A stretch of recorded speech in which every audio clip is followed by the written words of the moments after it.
Hi, this is my 302 V8 engine that came off of my 69 Mustang, and apparently it runs on water. So today I'm going to tear it apart to see how much damage it has. So how do I know it runs on water? Well, because there was water in the oil pan and in the transmission. So now I'm just going to start off by removing this alternator. It should be pretty simple.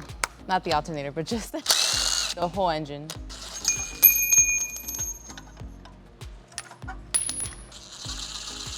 It's pretty long. I wasn't expecting that. One thing that I've learned taking apart engines is that they're more or less all the same. The first one that I started with the GC350, that was intense. You know, that was a pretty big job, and it just so happened that I just had to work on it and take it apart. But at the same time, I'm glad that I started with that one, because now with these old engines, they seem just so simple. One more bolt here. Oh, I was not expecting that to fall. There's still one more. Okay, I guess that other bolt didn't need to be removed. All right, water pump is out. So if you're wondering what I'm doing with all of these parts and all of these bolts that I'm removing, absolutely nothing. I'm going to toss them in the trash because I'm not going to reuse anything here. I thought that I was going to maybe reuse the block, but I'm not even sure now if it's going to be good enough for it to be reused. So I've seen lots of questions asking why is there water in the engine? And some people saying, oh, it probably was that, I don't know, that the car was flooded. You know, I don't really think so. Honestly, first, I don't know why there was water in the engine. I don't really think it was flooded because there's no signs for the rest of the car that it was flooded. So I don't think it was that. Some people were saying that maybe it was that the car was left outside or just somewhere where like water kept coming in without the hood. And that kind of makes sense because it didn't have the hood when I picked it up. So it could have been that, but ultimately, I just don't know. The first time I had to pry this out, but since I already did this, then it should just come off easily. Yep, just like that. And one bolt fell inside. No surprise here, it looks oily and greasy just like last time. So now on to remove the valve covers. I already removed this one, so this is the passenger side one, so it won't be hard to remove. And you know, surprisingly, it wasn't that bad. But that was before we tried to start it up, so I don't know how it's going to look now. Okay, here goes. It pretty much looks the same, so not that big of a difference. So I'm assuming I need to disassemble, well, partially disassemble the valve train before removing the heads. I'm just assuming because I've never worked on this setup before. I'm just going to remove the rocker arms and the push rods and then see if I can just take this off. But this should be interesting either way. I have my bucket there because I'm not reusing any of this. So I'm just throwing everything in there.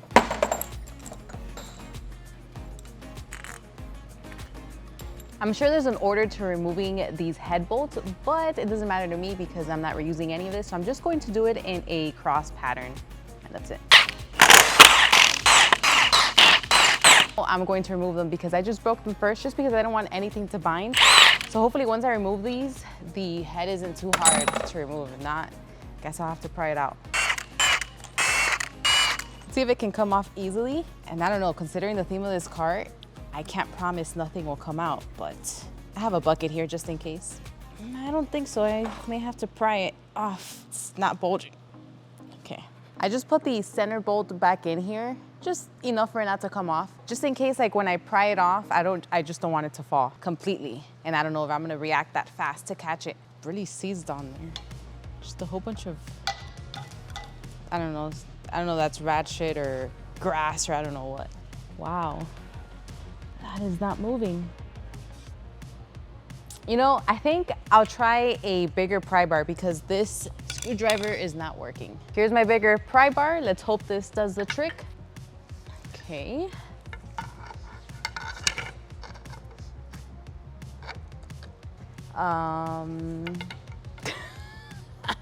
Doesn't seem like it.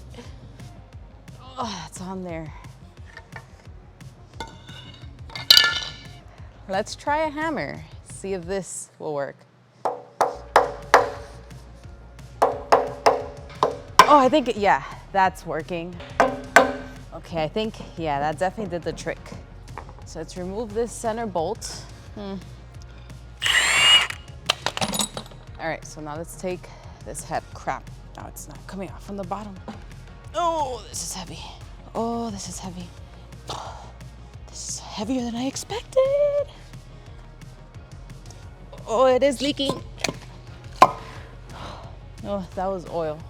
Here's the big surprise, which, you know, I'm pretty sure that none of you are shocked. And look at number one. I know this is number one for the many times that I tried timing the distributor, but that is the worst piston out of all of these. They definitely all have a lot of buildup, and I can also see that there's scoring on those cylinder walls. I just can't tell how much, but we'll see that in a little bit. But this is insane. Of course, it was never going to start up. This is the other side. So, you know, honestly, it looks the same. I don't know which one is worse because they both look pretty bad. Just a lot of buildup on all these pistons. And again, there's a lot of scoring on these walls. So overall, everything is just bad. And you know, I don't know why this oil filter is still on here. Now on to my least favorite part, removing this balancer. I honestly just really hate using this tool. But after we're done with that, then we can flip it and then remove the oil pan, then the timing cover, get the cam out, and then get the pistons, and then we should be done. Again, one of my least favorites. It's just really annoying to set up. This reminds me of like an octopus or a spider, something along those lines. Okay, I think that's it. Oh no, I think I got it. I think so. I just hate using this. All right, it's off. Oh, why is this stuck on here? This is so weird. This is such an awkward tool to be. Okay, fine, it came out. God, that was so awkward. Okay, it's off. Well, so far it's been pretty clean with fluid, so let's just see now, once I flip it and I remove this oil pan. Well, I spoke too soon. That's exactly why I put that lid there. This is falling off so violently. I should have put some pig mats there. My God, I was not expecting that. I don't know what these heavy ass battery looking things are, but they fell as I was flipping it. Oh, how do I clean this up? Okay, I have my pig mats. I mean, I might as well just put this here in case anything else continues. I don't know, that was so violently. I was not expecting that. It's so slippery here. I could have probably guessed that fluid was gonna come out, but I would have never guessed that all those batteries are just gonna fly out like that. You would have paid me, I would have been like, nope. But now that's off, let's work on getting this oil pan removed. I couldn't get it off last time, but it's going to come off this time. And we'll see how it looks inside. So it's just a bunch of little bolts, and then we can work on prying it off. But I'm pretty sure you guys already know how it's going to look. So that should be, it shouldn't be a surprise there either. It's like this whole engine is fucked. You know, ever since I discovered these pig mats, I love them, but I am very careful of the times that I use them because they're expensive. And it makes sense because they're so good. They absorb everything. So I'm just like, you know what? These are definitely going to be for my taking apart the engine or even removing the engine because I know that's where it can get messy, but I love them. I just wish they didn't cost so much. This oil pan is blue, by the way, but you can't see. Even the block is blue. It all just looks black, just coated in oil. So just gonna toss these batteries into the trash bucket. After all of this, we're not even done. But I think it's looking like it's going to be a very expensive rebuild. What can I say? What can I do? I can just laugh about it. So let's hammer it off. Oh, yep, it's gonna come off. Let's see. Oh, look at all that chocolate milkshake inside. Oh, again, not surprised with how the oil pan looked because we already saw when we drained the oil, the water came out and then all of this like chocolate milkshake sludge. So that looks exactly how it's supposed to look. I'm also I guess I'm not surprised, but I am also a little bit surprised. I'm not surprised because, I mean, look at all of this sludge here. It was the same thing that was there, but look at this. So this right here looks like it's clogged up. So that means that oil was just not being delivered throughout the system. So for those of you that were saying, oh, you know, timing is off, you're just not doing it right. I mean, it was never going to turn on. Look at all of this. And also, I mean, look at those pistons. Now, another thing that I am surprised is, why are there twigs all over here and like leaves? Like, what the fuck? What is this doing in here? So I can only assume that this was left open outside, but why would anyone do that? I mean, I am a little bit disappointed, mostly with that, because that should have no business being here. All right, so now the timing cover, it's 5 bolts, but I already removed the 2 at the bottom because you can only get to those with the wrench. So there's only 3 up here. And again, I think I'll have to just pry it off. Definitely not going to come out. Oh, never mind. It's off without prying it. Okay.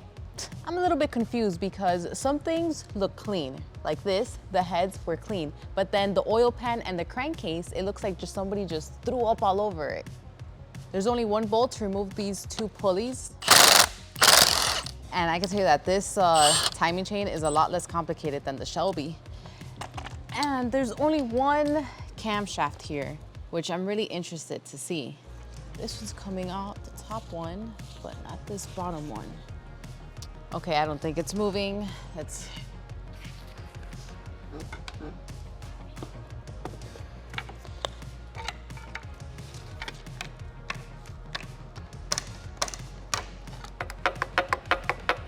So apparently it seems when I was using this puller tool, remember how it got stuck here? And I just had a big issue with removing it. So apparently when that happened, this timing pulley got pushed in deeper into the camshaft. So that's why I just can't remove it. So the only way to remove it is just by working as a team here with Chris and then just prying it off at the same time. See, it's off. So just equal force on both sides. And now it's coming off easily how it's supposed to, because looking at videos, everybody just removed it super easily with their hands. And I'm like, why isn't that happening?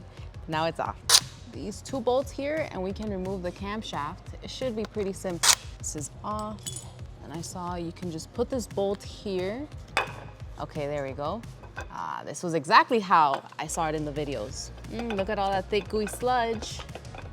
It's off. Onto the oil pickup tube, it has these 2 bolts. Everything is so slippery. Fuck. Okay, just need a little bit of help. Time to remove the pistons. I'm not going to try to catch them because again, I'm not using them and there's just a lot of water and oil in here, so it's gonna get messy.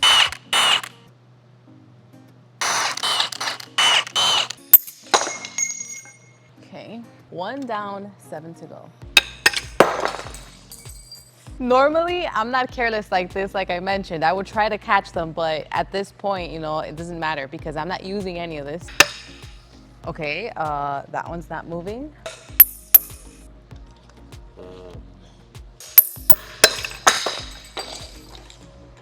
Oof.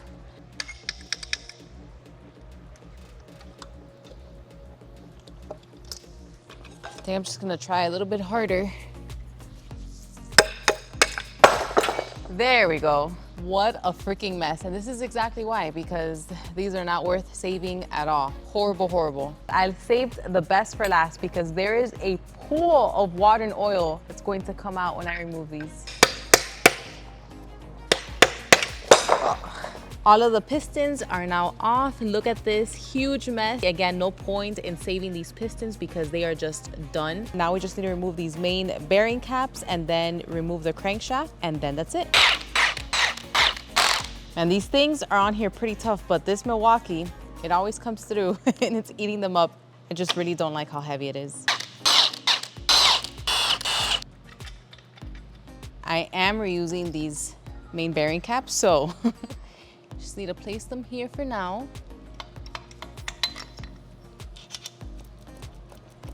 There's always one, right? Okay, let me come back to that one.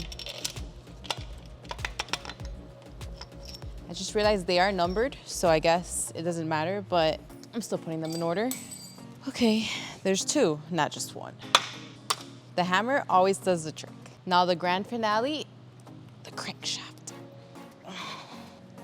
You know, after all this, I think that the block is fine. I think it looks fine. I think they can just fix the cylinder walls. But then again, I'm not a professional, so I'll just let it up to them to decide and let me know if this can be reused or not. Well, that was a very, very messy engine teardown. I even managed to get dirty, and I am really, really careful, but it still beat me. I feel like I have dust in my throat. So what's next is that I'm taking the heads and the block to a shop, and then they'll let me know if I can reuse it. If not, then I have to see what my options are. But in the meantime, this is next. So I'm going to tear apart my Camaro engine. I have a feeling it's not going to be as eventful or as messy as a Mustang. Like it's just gonna be boring, like everything's fine, but you never know. It might be, something might happen here. So I'm looking forward to that. I can't wait to see what's not wrong with this one. So I'll see you guys then. Bye.